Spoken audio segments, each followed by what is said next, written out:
Bukas na sa publiko ang Summer Bazaar sa Plaza Bonifacio bilang bahagi ng selebrasyon ng Araw ng Barangay San Jose.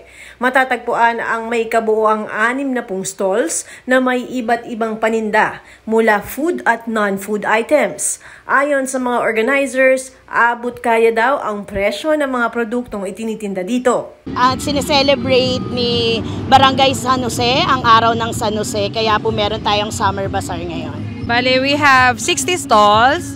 Now, it was approved by the city government of Pasig for San Jose's fiesta. Nag-soft opening kami kahapon, March 1 until March 24. Open ang mga stall namin ng 12 ng tanghali hanggang 12 midnight. We have non-food, mga damit, ukay, accessories, pabango, mga may photo booth at saka mga wallets, and then sa food, maraming klase ng food without duplication. Siguro kung meron man, mga dalawa lang, yun lang. Madami, punta po kayo dito sa Plaza Bonifacio for San Jose's Fiesta. Friendly and student-friendly yung mga presyo namin. Talagang pinili naming maigi yung mga afford na mga food para sa mga pupunta, dadayo dito sa Araw ni San Jose.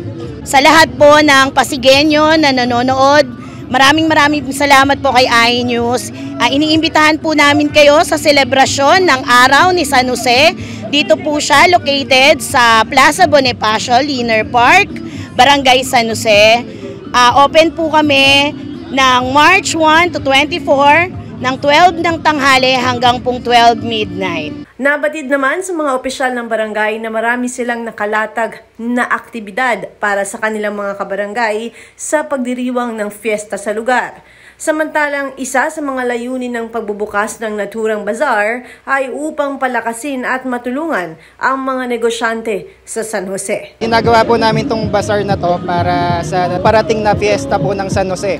So hindi kaya din kasi namin yung mga residents namin na mag-join dito para may extra income din po sila. Actually, buong Barangay Council sa pamumuno ni Kapitan Noel de la Cruz, tapos ang God Focal Point System.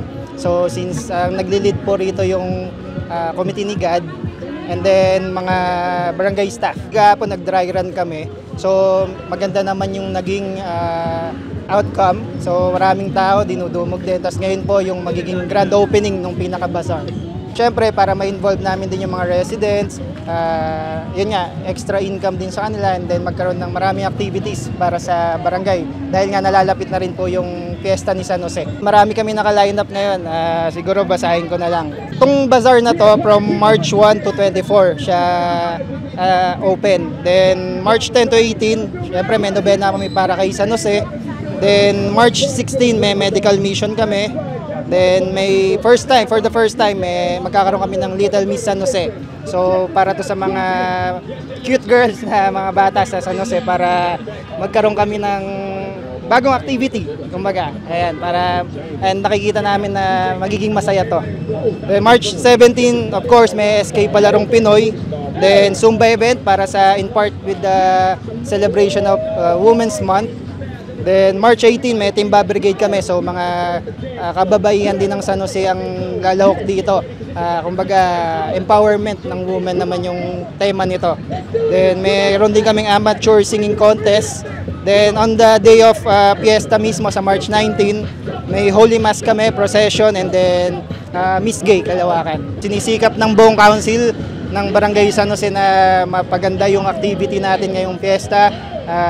Katulad ng mga nakaraang administrasyon din. Ayun, so sana suportahan nyo po kami rito. Lahat tayo involved at maging masaya. Ilang Pasigueño na ang bumisita sa naturang bazaar at natuwa sa kanilang mga nabiling produkto. Ano po, case po. Okay din po. Last year din po meron pong ganito. Ano lang po, students, budget lang din po. Maayos din po kuya.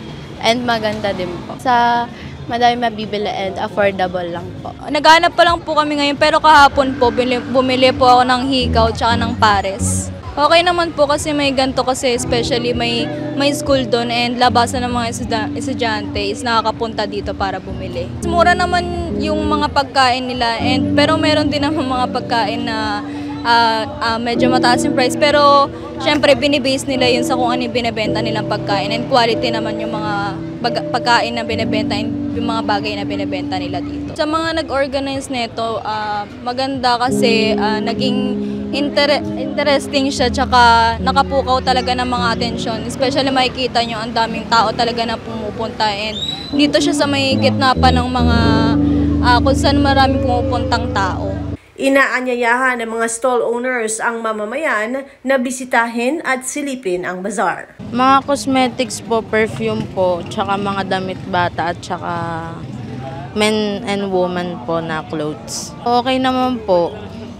Kahit po kahapon na first day po, okay din po yung benta po namin. Mura lang po. Mga 30 pesos to 200 pesos lang po. Mga Pasigenyo po, meron po kami ditong pwesto dito po sa may Kapasigan Plaza po.